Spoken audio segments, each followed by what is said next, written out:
Greetings and salutations to all of you lovely, fluffy, non-fluffy, and always equally beautiful listeners out there.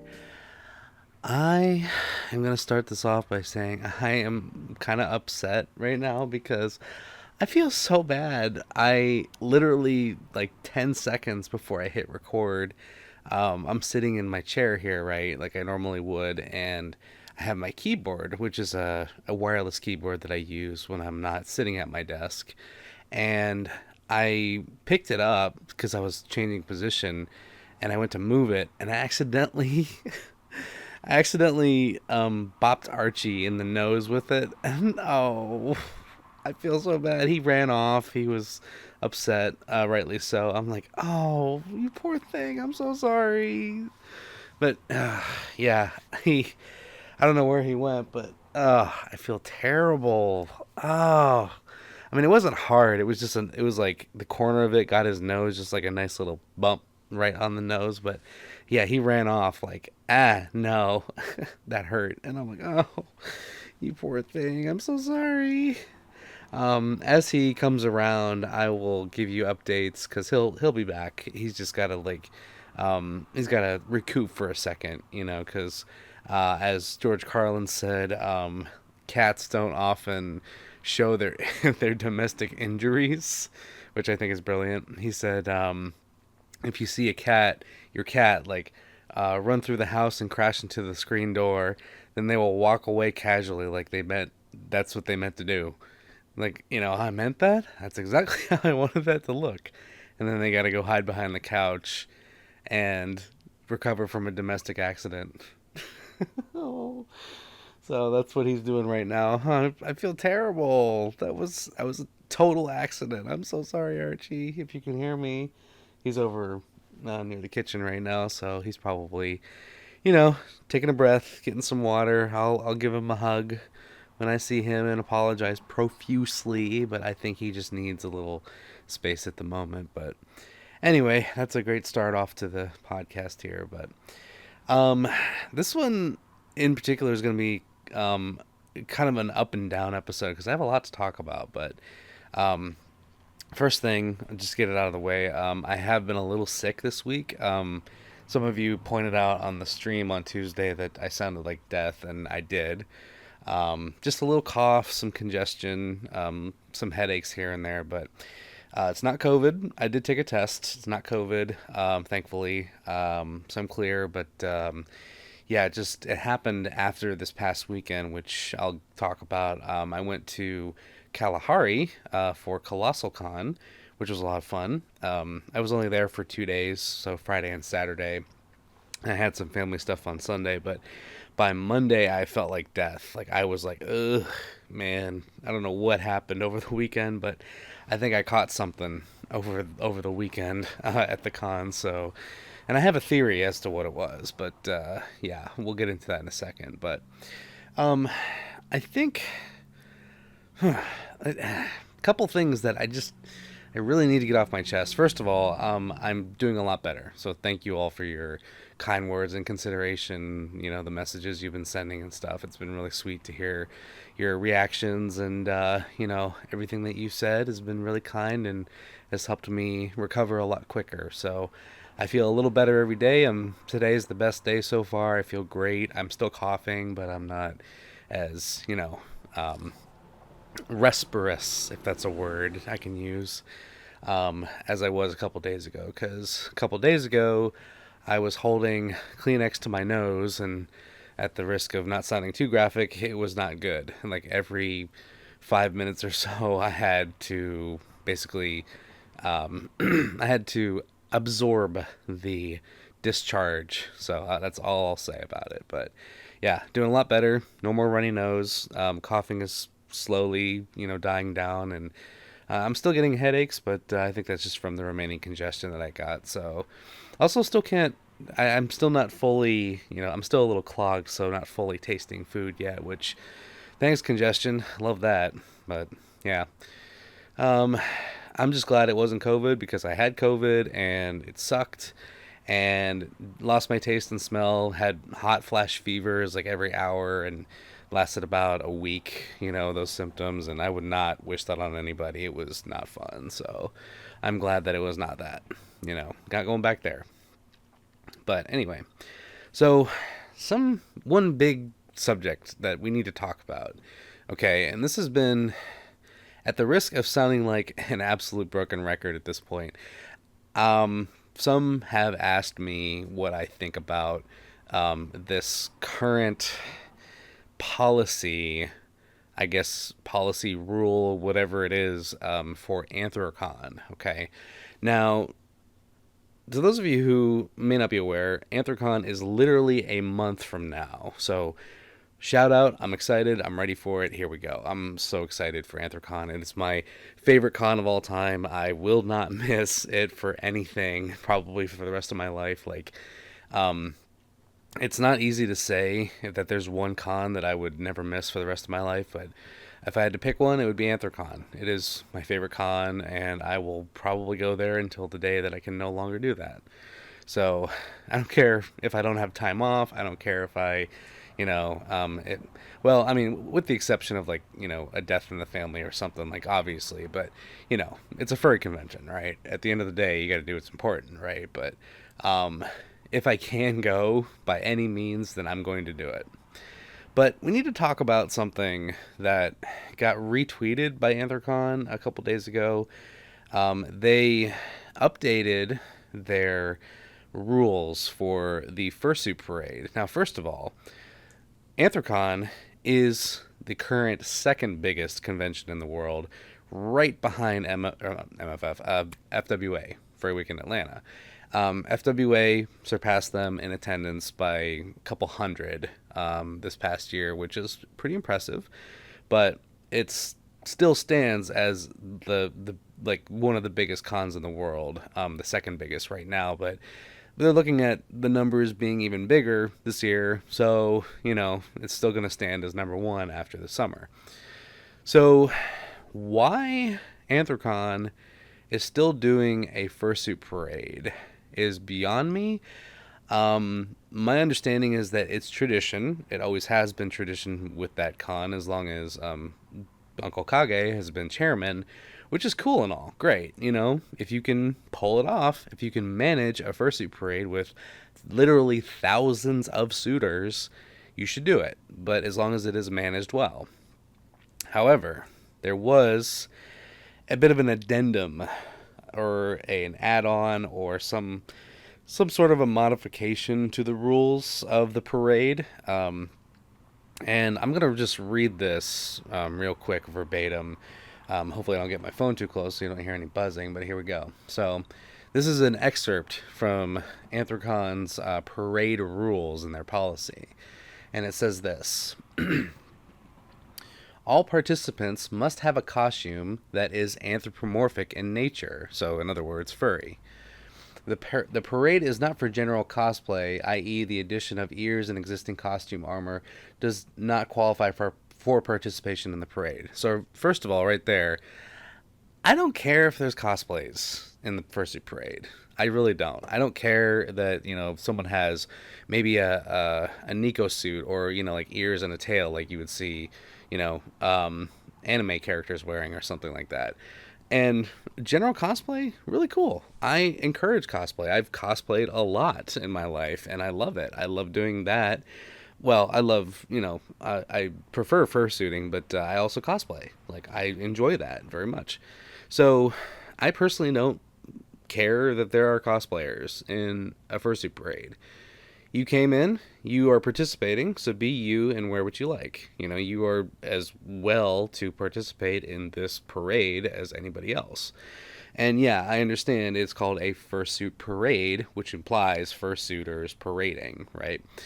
But it just seems a little divisive to me. That right there is like, it has to be anthropomorphic in nature. It has to be furry in order to participate, and that just seems a little, yeah, it just seems a little too like cut and dry. Like, you won't be able to participate in the parade unless you have a fursuit of some kind or a anthropomorphic style suit of sorts. And here's the kicker, bullet point right underneath that. This is what everybody and their closeted furry cousin is talking about right now on socials. And here we go. Full body fursuits are encouraged, so meaning full suits, you know. Okay, and it says in bold letters here, next up, partial fursuits must incorporate additional elements in addition to a head, hands, and in parentheses optional tail. These at the wearer's discretion based upon their interpretation of the species slash character. Okay, so right there, it's like, what are you talking about? Are you saying partials aren't included? What's going on here? And then the examples of this include foot paws, sleeves or leggings, or other costume features that define the character. And here's the line that is getting everybody up in arms right now in Twitter, Blue Sky, TikTok, YouTube, and it's all on fire, okay? No listen to that. I can't believe this. No human skin should be showing. All clothing and costume elements must conform to Anthrocon standards of conduct. Okay, that just to get it out of the way, that last line I understand. All clothing and costume elements must conform to Anthrocon's standards of conduct. So, in other words, like make sure your suit is not inappropriate, right? Because Anthrocon is a family convention. It is not 18 plus. There are families, kids of all ages, you know. So make sure that your clothing is appropriate. I get that part, like, you know, and you know, code of conduct. We understand this, right? You know, within reason, you know, be dressed appropriately. Okay, cool. But that line, no human skin should be showing. So what they're really saying there is don't poodle. Okay? So to any of you listening who maybe are new furries or you haven't been around or have never heard this term, poodling, basically what that means is exactly what it sounds like. So oftentimes when you go to convention, you will see suitors, fursuiters, partial suitors, maybe even just someone who's just wearing, you know, like maybe they're just wearing a set of paws and a head.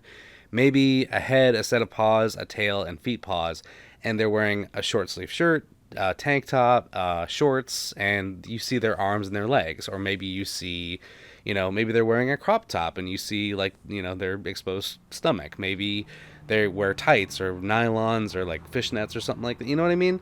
Or long socks, right? It's you know, it's whatever you want your character to look like.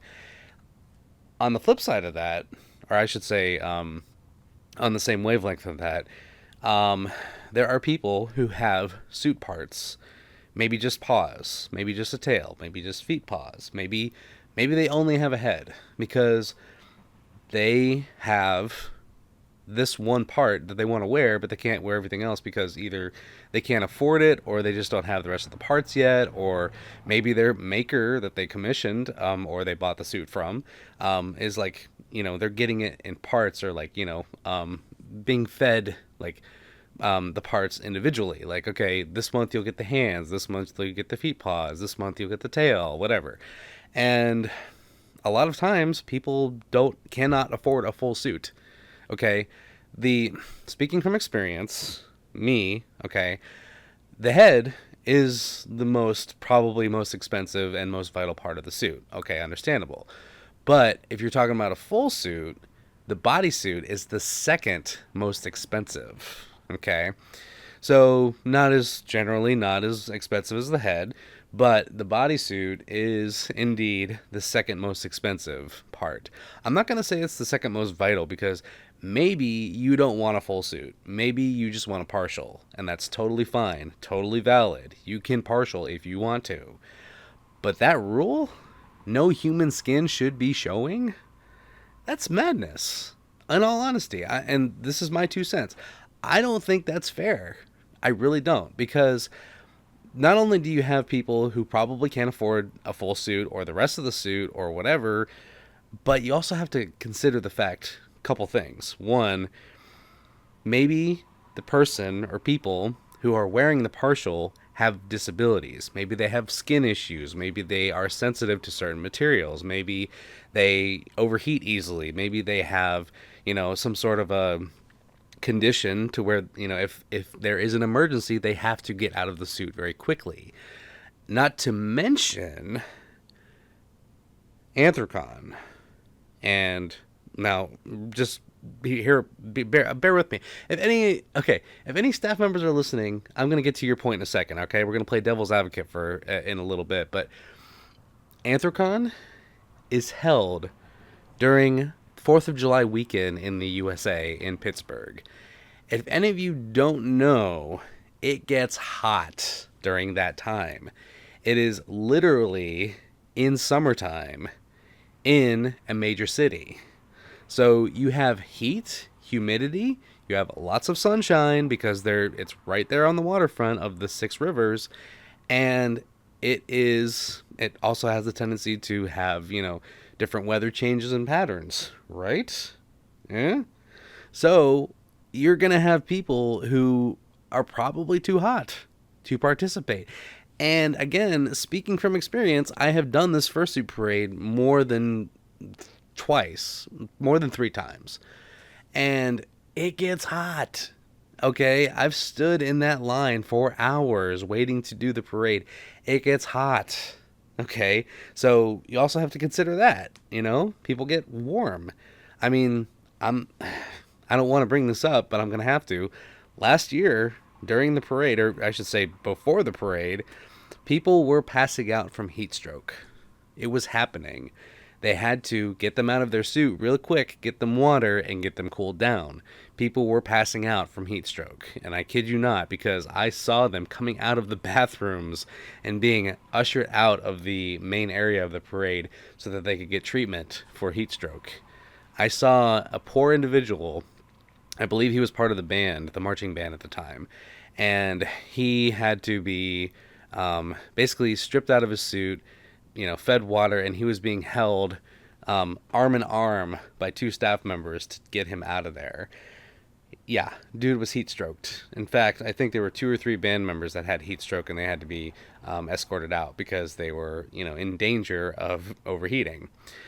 And it's mostly because that parade takes a long time to get through. We were in that room for about 3.5 hours just waiting for our turn to go.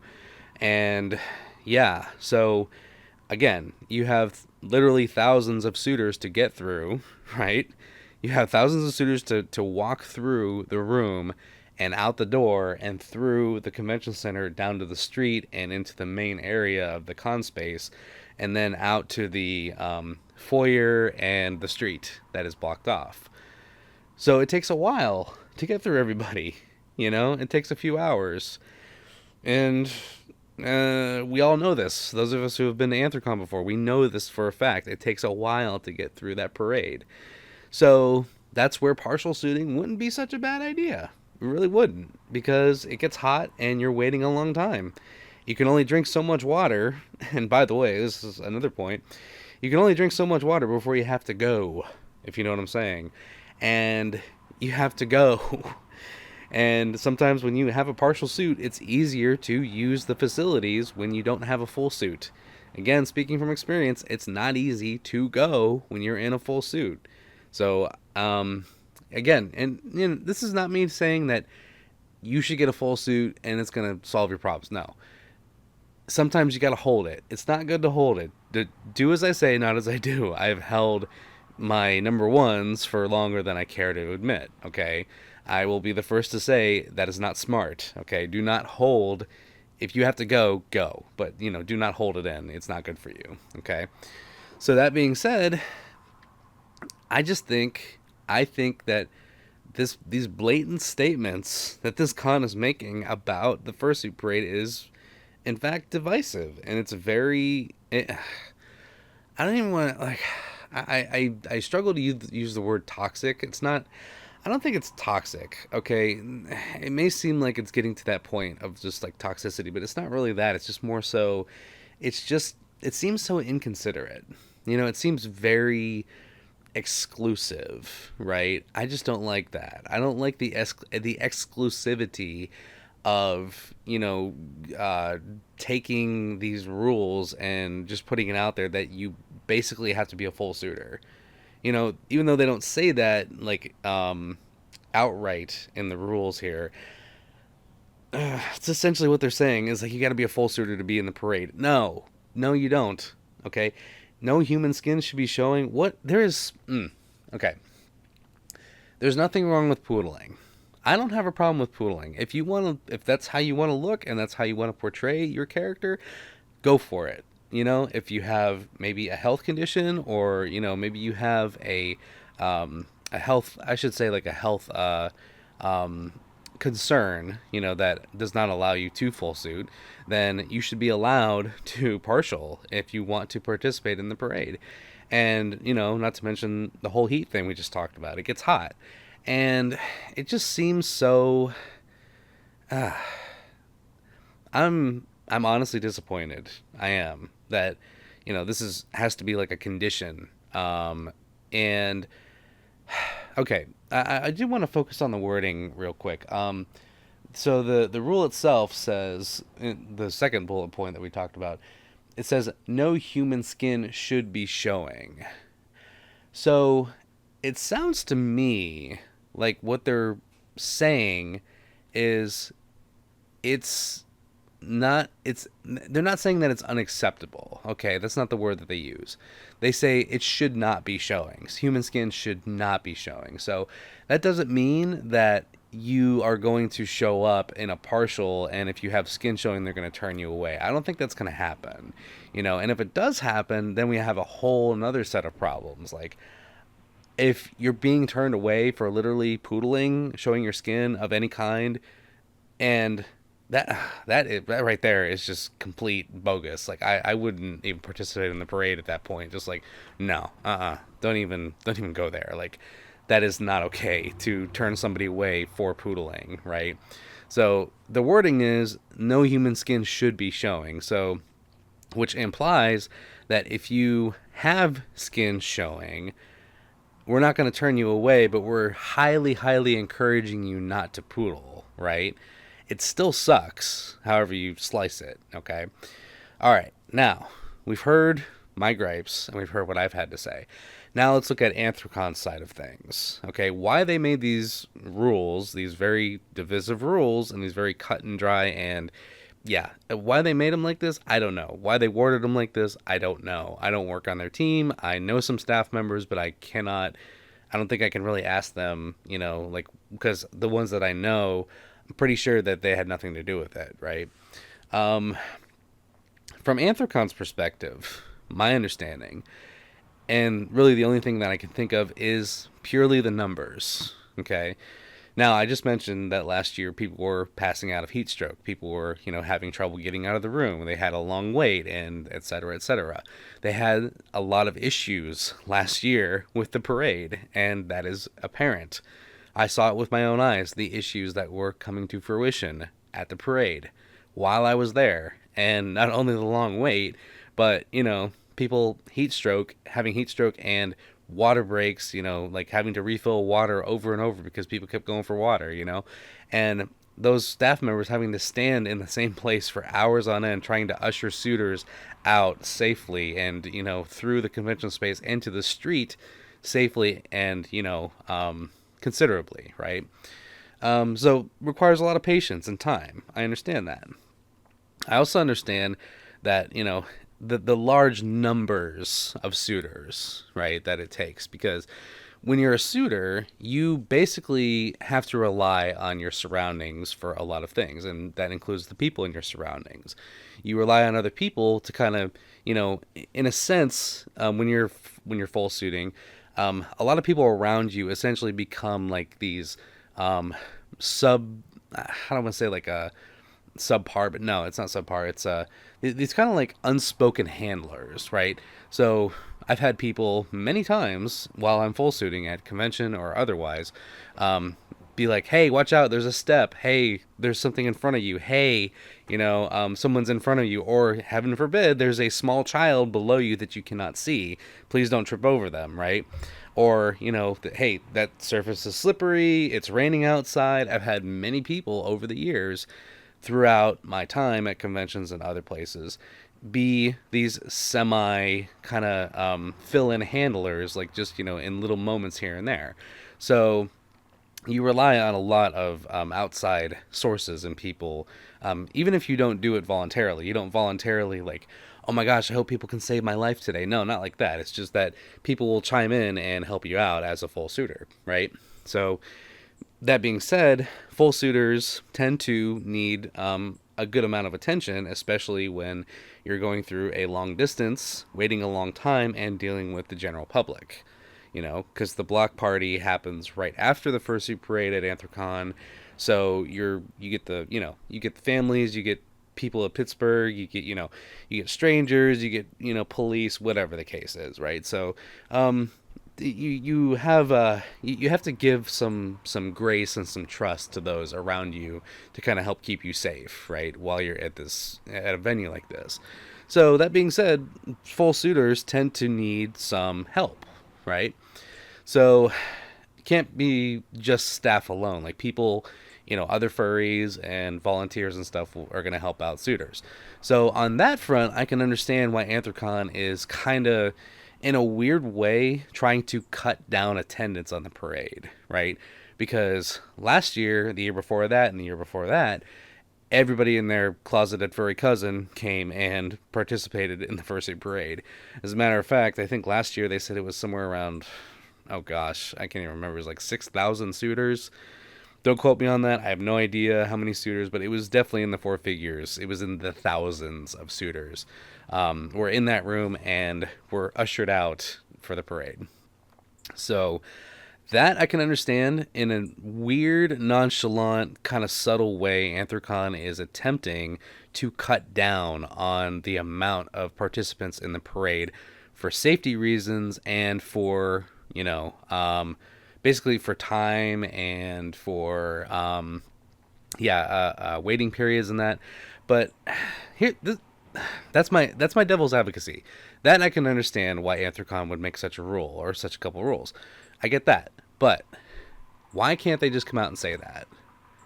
Like, my thought is, why doesn't Anthrocon, make a statement saying, hey, and if they have, I don't know. I haven't heard anything, so if they have done this, then I apologize for my, my uninformed, comments here. But let's just assume that they have not made this announcement.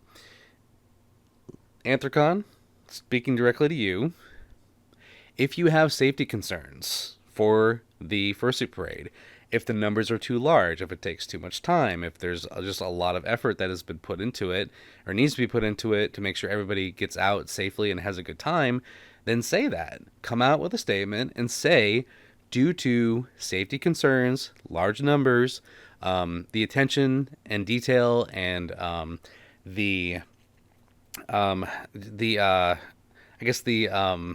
attentiveness, even though it's kind of redundant, that it takes from staff and other people and volunteers to make sure that everybody is, in and out safely, then we are going to limit the number of participants in the parade. They should cap it. Maybe that's not such a bad idea. We'll cap it at this number. Be there at this time. Get a something ticket, like get a queue ticket, like go up to this booth, get a ticket, show it to the person at the door, and then here's your number, and it caps off at 5,000 or something like that. And you snooze, you lose, right? Instead of trying to go around this this weird what was the word I used? This weird exclusivity tangent of just being like, you need to be a full suitor. I don't know where the motivation's coming from. I like to think it's because of safety concern and crowd management and that kind of thing, but I just don't know. I really don't know what the motivation was to those rules that they put in the Fursuit parade. So, yeah. That's all I really have to say.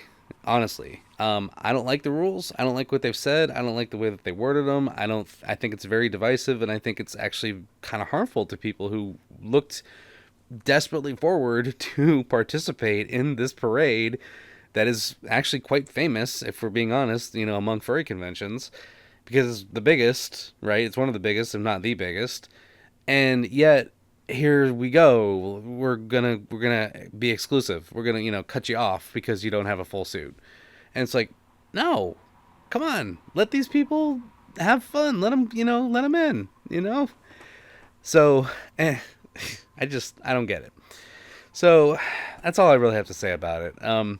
They may amend their statement. I hope they do. I hope that there's some sort of like middle ground that they can find, because they have to see the backlash that's going on here. Like, as a matter of fact, while we're thinking about it, let's take a look at their Twitter and see if anybody has posted an update or anything. I'm just curious if anybody said anything about it. I doubt that they did, but we're gonna take a look right now while we're doing this.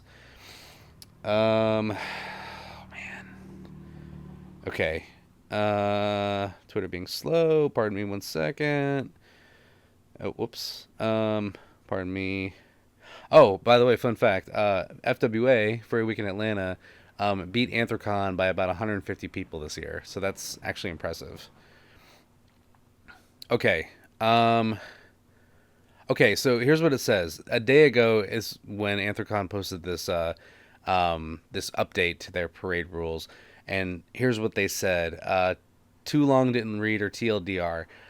Limit to parade size for safety. That is a bullet point. And participants need to be pre-approved outside con ops on Friday or Saturday before the parade. Okay, so it looks like they do have a pre-approval system, and limit parade size for safety. So they did come out and say that they are purposefully limiting the parade size for safety.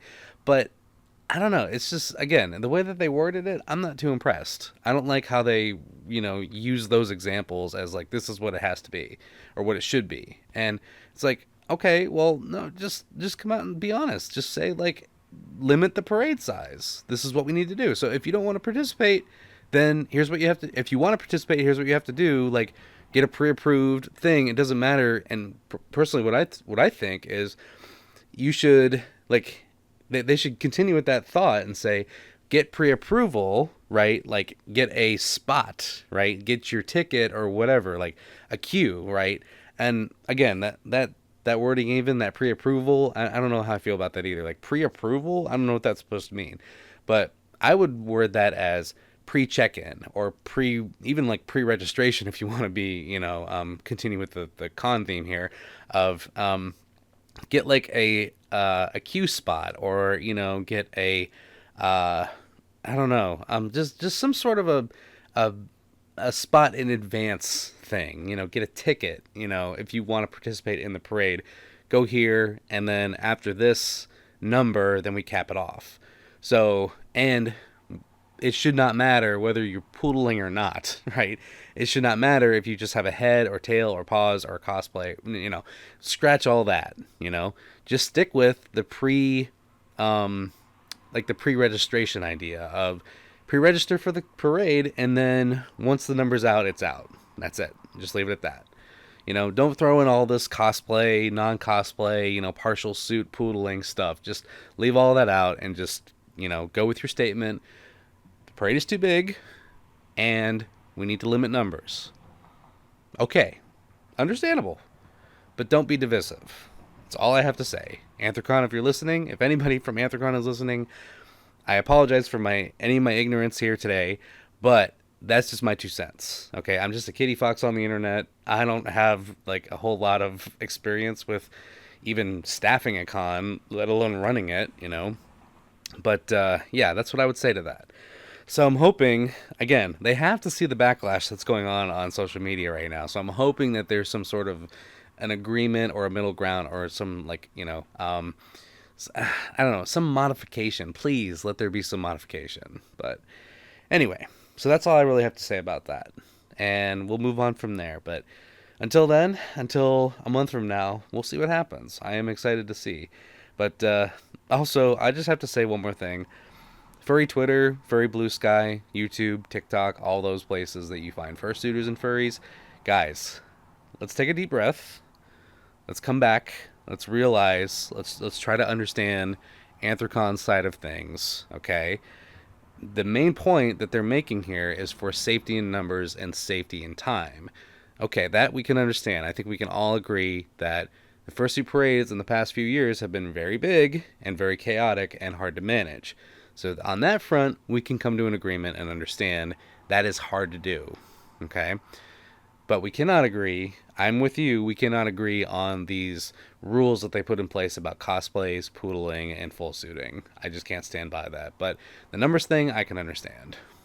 And I think we can put that to bed for now.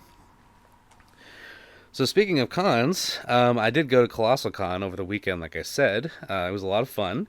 Got to suit a bunch. It was at Kalahari Indoor Park Resorts up in Sandusky, Ohio. A lot of fun. Really enjoyed my time with friends, and a couple of friends cosplayed as Dark Souls characters and Fear and Hunger characters, which was super impressive to see. So somebody was Ultimate Knight. Someone else was Ornstein from Dark Souls. Someone else did, can't remember their names, but there were two different characters from Fear and Hunger that I saw. I've never played Fear and Hunger, so one of them is the crow character, and the other one is like the. I'm gonna blank on the name. I'm so sorry. Kind of white hair and a black robe. I can't remember their name, but yeah, that was really cool to see. I fursuited a lot, or as much as I could. We went to the water park. They had 21 plus swimming from 11 to 3 a.m., and that was a lot of fun. So, yeah, basically adult. I almost said adult swim. Haha. I tried so hard not to say adult swim, but that's exactly what it was. It was a bunch of us just having some adult beverages, being in the wave pool, the lazy river, going down the slides, and there was a DJ set up at the wave pool, which was a lot of fun. And we had a ball. It was great. And I'm pretty sure that's where I got this crud, was the water park, because if you really think about it, you're shoved in a giant room with lots of moisture and a lot of people. And there's uh, I'm just gonna come out and say it. It's a petri dish. It is a giant petri dish. So you could have anything from anywhere. Not to mention, you have people coming in for this con from all over the country and probably abroad as well. So anything can travel with somebody, and that's probably what happened. I think I caught something from the water park. I can't really pinpoint a moment where I may have like rubbed my eye or like touched something that I shouldn't have, but who's to say, really? So yeah, I just want to know. I kind of want to get some swabs and like some spray and some black lights. Well, don't get black lights. That's a bad idea. But you know what I'm saying. I kind of want to do like a little forensic investigation of that water park and see what comes out. Like how much bacteria is actually floating around, which I don't really want to think about it too much, because the more I think about it, the more I go, oh, I never want to go there again. But so excuse me. Here's that cough I was talking about. Isn't it lovely? Excuse me, sorry. But anyway, so yeah, but besides fursuiting, I got to go to a little fur meet, and there was a lot of furries there. I was pretty impressed to see the number of them.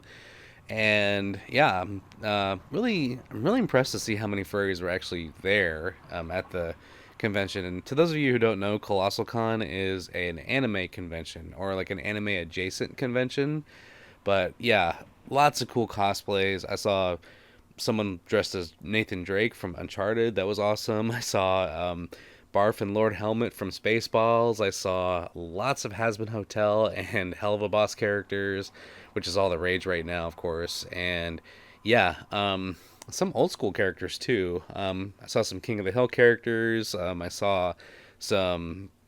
Well, I saw a Khajiit from Skyrim, or from Elder Scrolls, and he had set up like his own little booth, and like he was on this like covered bench, and he had all his wares out in front of him. It was so cool, and that suit was so beautiful. Oh my gosh, like yeah, and he even said the lines. He was like, "Khajiit has wares if you have coin," and I'm like, yes, let's go. So I got a picture of him. It was great, and I'm honestly a little sad because Patrick Warburton, the voice of Joe Swanson, Kronk, and Ken from the B movie, right?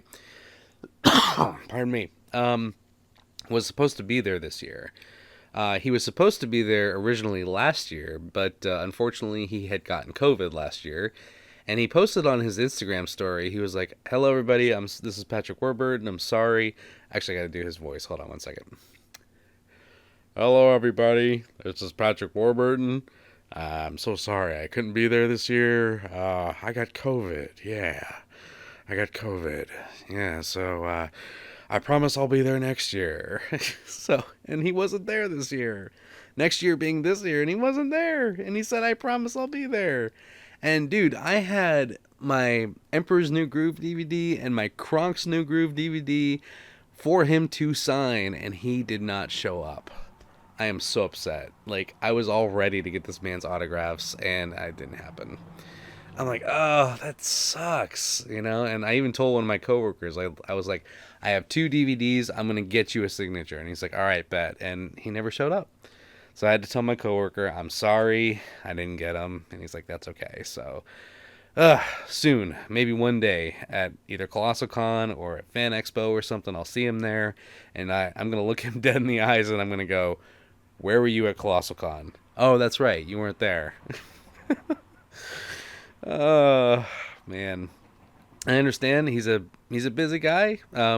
He's a grandfather now, good for him, but man, I was so looking forward to seeing him. Man, I almost got Kronk's autograph. I was stoked, but it didn't happen. So, what you gonna do, right? So, beside that, yeah, Colossalcon was a lot of fun. We did like an awesome little photo shoot outside, and I caught up with some old friends that I hadn't seen for a while. And yeah, I've been to that con except for one year. I think that was 2023 is the year I didn't go, but yeah, I've been there. That was technically my first con ever, like proper, was a Colossalcon 2021.